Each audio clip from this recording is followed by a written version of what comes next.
Today, magluluto po ako ng hormone nabe, Japanese foods. Hormone, then mutsu soup.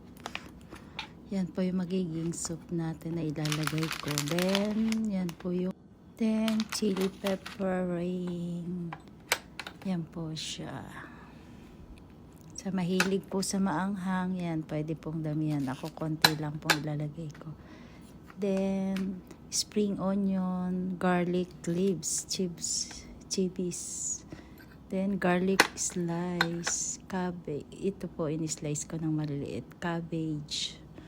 Pwede din po lagyan ng tofu. Nakalimutan ko lang po ang mga sangkap. Start na po natin. Ilalagay lang po natin sama-sama sa ating nabe. Yan, ganyan lang po siya. Sama-sama lang siya. Lagay po natin ng spring onion.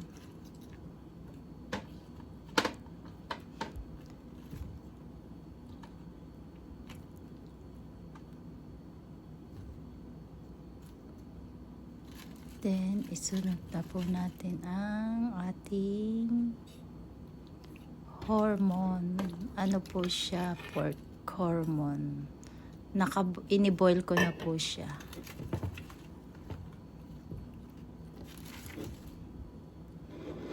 Or ano na yan na po siya. Then sunod po natin ang garlic leaves. Ano po siya, parang Chinese garlic leaves. Yan, isunod na po natin ang chili pepper ring.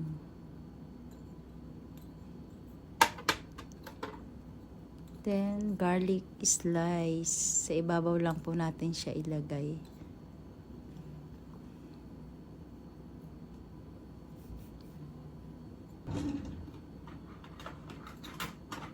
Then, ilalagay na din po natin. Sunod na po natin ang ating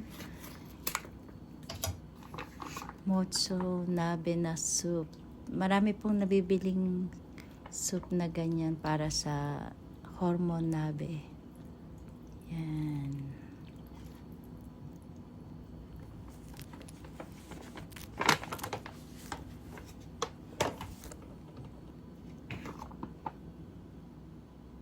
Ito na po siya, naka-prepare na din. Start na po natin siyang, ayan na po siya.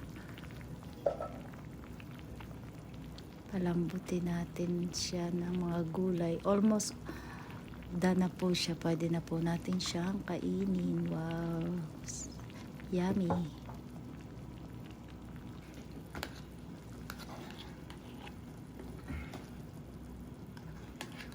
Sa malamig na panahon po ito, napaka maganda po siya para kainin natin. Para pampainit ng ating mga katawan.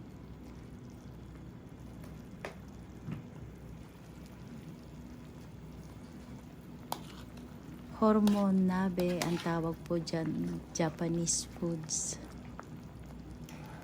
Super easy lang po siya.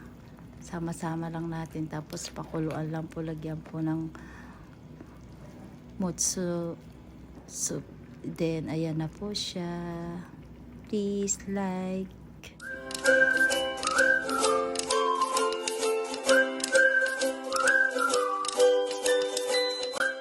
Thank you so much po sa mga members, subscribers, friendship. God bless us all.